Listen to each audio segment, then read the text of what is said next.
Hello everyone. Actually ये जो खिसा पीटी जो भी आप देख रहे हो, एक्चुअली क्या हो गया था कि कुछ देर पहले ही मैंने अपने वीडियो को रिकॉर्ड करने की कोशिश की थी। बट व्हाट हैपेंड कि अ, मेरा कैमरा वर्क नहीं कर पा रहा था एक्चुअली। ये मत सोचना कि मैंने रिकॉर्डर ऑन करके नहीं किया था। मैंने अपना पूरा सेशन रिकॉर्डर ऑन करके ही किया था, वीडियो रिकॉर्डर। बट कैमरा में कुछ एरर आ गया था जिस वजह से वीडियो ओपन नहीं हो पा रहा था। तो वीडियो ओपन ना होने की वजह से मैंने सोचा कि उस वीडियो को अपलोड करने से कोई फ़ायदा नहीं होगा। तो मैंने एक्सप्लेनेशन करते करते पूरा एक्सप्लेनेशन करने के बाद मैंने जब देखा तब जाके देखा तो पता चला कि वीडियो बिल्कुल भी ओपन नहीं हो रहा है। सो अगर आपको इसके ऊपर कुछ खसा पेटी कुछ दिख रही हो तो ये मेरी अभी थोड़ी देर पहले लिए क्लास के नमूने दिख रहे हैं आपको। सो इसे देख के डर मत जाइएगा। You just go through the notes. Doubts वगैरह रहते हैं तो just ask me how ever which ever source possible. आपको पता नहीं चल रहा है कि क्या कहाँ पर कैसा है, then I can explain to you later. Okay, so we started discussed about the various processes. uh, it is nutrition, digestion, respiration, blood circulation and excretion. In processes के बारे में कल हमने देखा था। हमने बोला भी था कि ये जो प्रोसेसेस हैं ये हमारे डेली लाइफ में बहुत ज़्यादा काम में आते हैं। हमारे लाइफ प्रोसेसेस के बेसिक एलिमेंट्स, बेसिक चीज़ें हैं ये।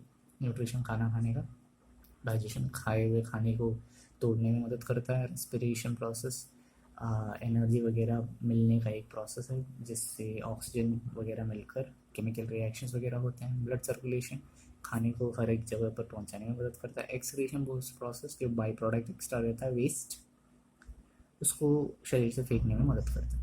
Okay, so without further adieu let's start the topic. Nutrition एक ऐसा प्रोसेस जिसमें फूड की इनटेक होती है। इस फूड की इनटेक के द्वारा शरीर में ग्रोथ होता है। लिविंग ऑर्गेनिज्म की केस में बताया जाए, इसका मेटाबॉलिज्म होता है, उसमें रिपेयरिंग होती है। और इस मेथड के द्वारा जो प्रॉपर अमाउंट ऑफ न्यूट्रिएंट्स है वो हमें मिल पाता है।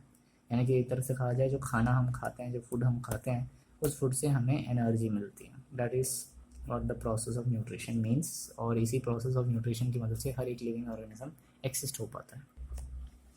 सो इनटेक ऑफ फूड जो रहता है, जो फूड इनटेक रहता है, वो अलग अलग ऑर्गेनिज्म में, डिफरेंट ऑर्गेनिज्म में डिफरेंट तरीके से रहता है। कुछ ऑर्गेनिजम्स क्या करते हैं, अपने फूड मटेरियल में ज़्यादा से ज़्यादा कार्बन डाइऑक्साइड, वाटर जैसे कंटेंट को यूज़ कराने की कोशिश करते हैं।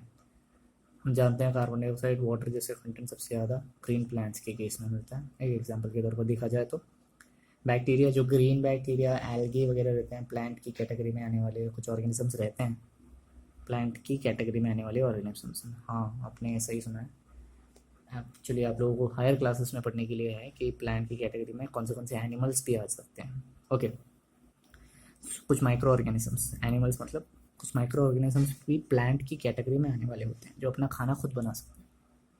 तो कार्बन डाइऑक्साइड, वाटर जैसे कंटेंट को यूज़ करके कुछ ऑर्गेनिजम्स, ऑटोट्रॉफ कैटेगरी में आने वाले कुछ ऑर्गेनिजम्स सिंपल फूड को यूज़ करते हैं। कुछ ऑर्गेनिजम्स ऐसे होते हैं जो कॉम्प्लेक्स फूड को यूज़ करते हैं, जो बड़ा बड़ा खाना रहता है, जैसे हम इंसान, उसको तोड़ना पड़ता है छोटे पार्टिकल्स में ताकि वो हमारे शरीर के हर एक सेल तक पहुंच जाए, ईजिली, बहुत आसानी से पहुंच जाए। उसके लिए कुछ एंजाइम्स का होना ज़रूरी है। अब ये एंजाइम्स क्या होते हैं, जस्ट अ मिनट। अब ये एंजाइम्स क्या होते हैं, ये एंजाइम्स एक रिएक्शन में हेल्प करने वाले चीज़ होते हैं। एंजाइम्स का दूसरा नाम है bio catalyst. Okay, catalyst, CATALYST,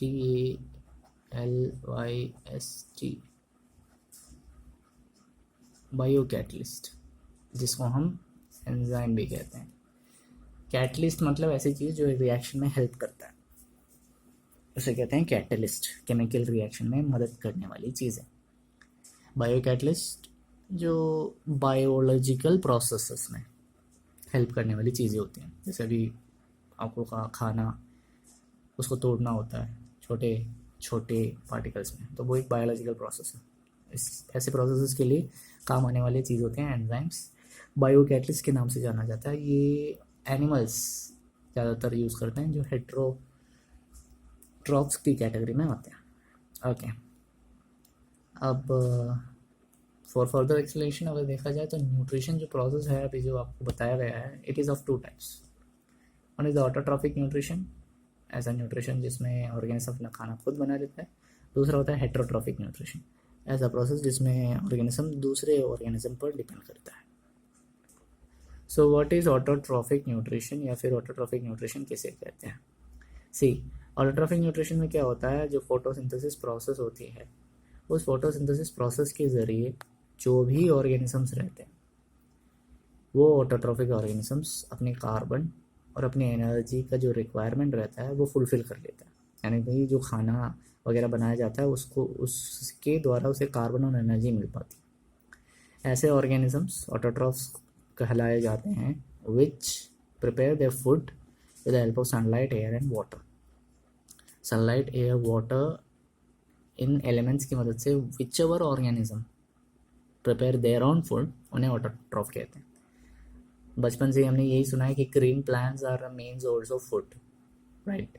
कुछ माइक्रो ऑर्गेनिजम्स भी होते हैं जो एक्चुअली प्लांट की कैटेगरी में भी आते हैं, जो अपना खाना खुद बना लेते हैं। अभी जैसे just like so in the example bacteria, कुछ ग्रीन बैक्टीरिया होते हैं, कुछ ग्रीन एल्गे होते हैं जो अपना खाना खुद बना सकते हैं। कुछ माइक्रो ऑर्गेनिजम्स ऐसे भी जो खाना खुद बना सकते हैं, and they come under the category of plants, means autotrophs. I am sorry, autotrophs category में आते हैं which prepare their own food, अपना खाना खुद बना लेते हैं। ऑटोट्रॉफ्स जो रहते हैं अपना खाना खुद बना लेते हैं with the help of sunlight, air and water. इन चीज़ों की मदद से अपना खाना खुद बनाने वाले ऑर्गेनिजम्स को ऑटोट्रॉफ्स के नाम से जाना जाता है। क्लियर? ओके, सो अगर बात की जाए, we were discussing about the different processes, I mean the nutrition processes. तो ऑटोट्रॉफिक न्यूट्रिशन एक ऐसा न्यूट्रिशन प्रोसेस होता है जिसमें मटेरियल्स जो रहते हैं, जो भी चीज़ें होती हैं, वो कार्बन डाइऑक्साइड और वाटर के रूप में लिया जाता है। उसको कार्बोहाइड्रेट के रूप में कन्वर्ट करते हैं with in the presence of the sunlight and chlorophyll. जो क्लोरोफिल और जो सनलाइट रहता है उसकी बदौलत खाना प्लांट्स के अंदर कार्बोहाइड्रेट के रूप में कन्वर्ट किया जाता है। इस पूरे प्रोसेस को एक नाम से जाना जाता है photosynthesis, right. Photosynthesis is a process where carbon dioxide and water are converted into carbohydrate in the presence of sunlight and chlorophyll. Okay, great. अब ये जो कार्बोहाइड्रेट रहते हैं ये प्लांट्स के केस में इमीडिएटली यूज़ नहीं होता है। They are not at all used immediately. उनको उसकी ज़रूरत बहुत जल्दी नहीं रहती, क्योंकि वो खाना अपने शरीर में बस एनर्जी के रूप में रख लेते हैं ताकि वो अगला प्रोसेस ऑफ फोटोसिंथेसिस कंटिन्यू कर पाए। उनके पास उतना ज़्यादा यूज़ सिर्फ फोटोसिंथेसिस प्रोसेस के लिए रहता है, बहुत ज़्यादा यूज़ नहीं करते हैं। सो ऐसा फूड जो प्लांट्स के इसमें कार्बोहाइड्रेट के रूप में रहता है, that is known as the starch. वो उनके शरीर में इंटरनल एनर्जी का काम करता है, जबकि हम ह्यूमंस हमारा खाना जो रहता है इंटरनल एनर्जी के रूप में स्टोर करके रखने में, जो खाना जो हमारा रहता है वो ग्लाइकोजन के रूप में रहता है। ह्यूमंस, हम even in the case of animals भी कभी कभार ग्लाइकोजन के रूप में खाना स्टोर किया रह जाता है। ओके, हमारे केस में ये इंटरनल एनर्जी का काम करता है। हमेशा के लिए हमारा शरीर फूड को स्टोर नहीं करता है, रेगुलरली यूज़ करता रहता है, क्योंकि हम रेगुलरली काम वगैरह करते रहते हैं। हमारे शरीर में अलग अलग प्रोसेसेस और भी हैं, life processes, digestion, blood circulation, उनके लिए भी एनर्जी ज़रूरी है। तो इसको हमेशा के लिए स्टोर करके रखना इम्पॉसिबल। ये रेगुलरली यूज़ करके ही छोड़ा जाता है, या फिर इसका ऐसा प्रोसेस नहीं होगा कि इसको यूज़ किए बिना रह सके। ओके, सो प्लांट्स कार्बोहाइड्रेट को स्टार्च के रूप में सेव करते हैं अपने शरीर में, एंड एनिमल्स स्पेशली हम ह्यूमंस ग्लाइकोजन के रूप में स्टोर करके रखते हैं। Okay, clear? Now talking about how does this process of photosynthesis takes place. देखा जाए तो इसमें कुछ इवेंट्स होते हैं, इसमें कुछ स्टेप्स होते हैं जिसके बदौलत फोटोसिंथेसिस का प्रोसेस होता है। व्हाट आर द स्टेप्स देख लेते हैं एक बार इसका जो इक्वेशन है वो एक बार देख लेते हैं. The equation for this process is this. Carbon dioxide 6 molecules, water 12 molecules, in the presence of chlorophyll and sunlight gives glucose और starch, या फिर हमारे केस में देखा जाए तो glycogen plus oxygen and water. इन चीज़ों की अवेलेबिलिटी होती है ऑर्गेनिजम्स के शरीर में, आई मीन प्लांट्स के केस में, सॉरी. अब ये क्या होता है, सबसे पहले तो ये जो सनलाइट होती है उसको एब्जॉर्ब किया जाता है in presence of chlorophyll. Sunlight, पत्ते जो रहते हैं, क्लोरोफिल कहाँ पर रहते हैं, chlorophyll they are present in the chloroplast, CHLOROPLAST. Chloroplast में ये प्रेजेंट रहता है. ये क्लोरोप्लास्ट में प्रेजेंट रहने वाली चीज़ जो रहते हैं ग्रीन प्लांट्स में रहते हैं. ये जो ग्रीन प्लांट्स रहती है वो ग्रीन प्लांट्स क्लोरोप्लास्ट के अंदर मौजूद रहता है, और उस क्लोरोप्लास्ट के अंदर की चीज़ रहती है क्लोरोफिल के नाम से जाना जाता है. Okay, it is known as the chloro. So the sunlight is absorbed in the chlorophyll. that is the very first process. second event what happens is, ये जो सनलाइट रहता है ये इनके शरीर में, मतलब इन प्लांट्स के अंदर जो सनलाइट रहता है वो लाइट एनर्जी जो एब्जॉर्ब की गई है उसको केमिकल एनर्जी में बदल देता है बाय सेपरेटिंग दिस मॉलिक्यूल. इस मॉलिक्यूल को सेपरेट करके, जब ये मॉलिक्यूल सेपरेट कर लिया जाता है तो इसमें ऑक्सीजन और थोड़ा बहुत अमाउंट ऑफ हाइड्रोजन भी रिलीज़ कर लिया जाता है. Okay, this is a second step. First step, light energy absorb की जाती है क्लोरोफिल के द्वारा. Second step, light energy chemical energy में बदल देता है प्लांट के अंदर, मतलब पौधे के अंदर, क्योंकि केमिकल रिएक्शंस हो रहे हैं तो जाहिर सी बात है केमिकल एनर्जी में ही बदलेगा. एंड इसको सेपरेट किया जाता है किसको, वाटर मॉलिक्यूल को, into hydrogen and oxygen. Third, ये जो कार्बन डाइऑक्साइड है उसको रिड्यूस किया जाता है. मतलब ये जो कार्बन डाइऑक्साइड है उसमें रिडक्शन प्रोसेस जानते ही हो, हाइड्रोजन का एडिशन वो एक रिडक्शन प्रोसेस है, या फिर ऑक्सीजन को निकालना भी एक रिडक्शन प्रोसेस है. यहाँ पर हाइड्रोजन ऐड हो रहा है इसलिए कार्बन डाइऑक्साइड का रिडक्शन मतलब हाइड्रोजन की एडिशन होगी. So reduction process carbon dioxide के बदौलत कार्बोहाइड्रेट देता है. राइट, कार्बोहाइड्रेट अलग अलग रूप में है, हमने देखा. प्लांट्स के केस में जो रहता है वो स्टार्च रहता है, और एनिमल्स के केस में, हमारे केस में जो रहता है वो है ग्लाइकोजन. राइट, यहाँ पर सिर्फ स्टार्च ही लिखा है. ये जो ग्लूकोज है वो इसलिए लिखा रखा है because this formula represents glucose C6H12O6. ये जो फॉर्मूला है C6H12O6, ये actually it's the formula of glucose का फॉर्मूला है, इसलिए इसको यहाँ पर लिखा रखा है. Okay, then what happens is, इसमें कुछ प्रोसेसेस और रहते हैं जिसकी बदौलत ऑर्गेनिज्म और ज़्यादा फ्री तरीक़ों से अपना रेस्पिरेशन प्रोसेस वगैरह करते हैं. अब इतना तो बता दिया कि इवेंट्स क्या क्या होते हैं. अब्जॉर्प्शन होता है लाइट एनर्जी का कन्वर्शन होता है, जो कार्बन डाइऑक्साइड रहता है उसको कार्बोहाइड्रेट में कन्वर्ट कर दिया जाता है. अब ये जानना ज़रूरी है कि ये जो कार्बन डाइऑक्साइड है वो प्लांट के अंदर कैसे लेते हैं, ये जो ऑक्सीजन है या फिर ये जो वाटर है वेस्ट जो प्लांट्स के केस में होता है इसको बाहर कैसे निकाला जाता है, क्या ये प्लांट्स के अंदर ही रहते हैं. एक्चुअली ये जो बाई प्रोडक्ट्स हैं वो तो प्लांट्स के अंदर तो रहेंगे नहीं, ये तो उनके शरीर से बाहर निकाल दिए जाएंगे. वाटर ज़्यादा से ज़्यादा बाहर निकाल दिया जाएगा, ऑक्सीजन भी बहुत भारी मात्रा में निकाल के फेंक दिया जाता है. अब इसको कंट्रोल कौन करता है, या फिर इन चीज़ों को, एक गैसेस को अंदर लेने या बाहर लेने में मदद कौन करता है. इसके लिए जो लीव्स रहते हैं, जो पत्ते रहते हैं, उनके सरफेस पर स्टोमेटा नाम के बहुत छोटे पोर मौजूद रहते हैं, मतलब छेद जैसे स्ट्रक्चर मौजूद रहता है. जैसे हमारी स्किन देखी जाए तो हमारे हाथों में या फिर हमारी स्किन पे सॉरी हमारे हाथों में या स्किन में जो छेद रहते हैं उसमें से कभी कभार पसीना निकलते हुए देख सकते हैं आप. वो भी एक वेस्ट मटेरियल ही है हमारे शरीर में. इनके शरीर में स्टोमेटा के नाम से जाना जाता है.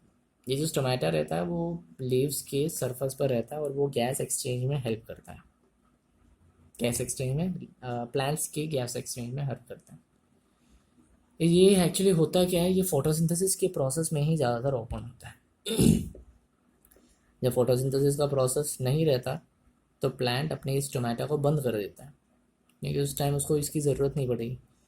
और अगर सपोज़ ओपन करके रख दिया जाए तो बहुत ज़्यादा नुकसान भी हो सकता है। जो वाटर कंटेंट इसने जो एब्जॉर्ब करके रखा था वो जा सकता है बहुत भारी मात्रा में। अगर वो चला गया तो ये रिएक्शन का होना ज़रूरी नहीं है, मतलब ये रिएक्शन हो नहीं पाएगा।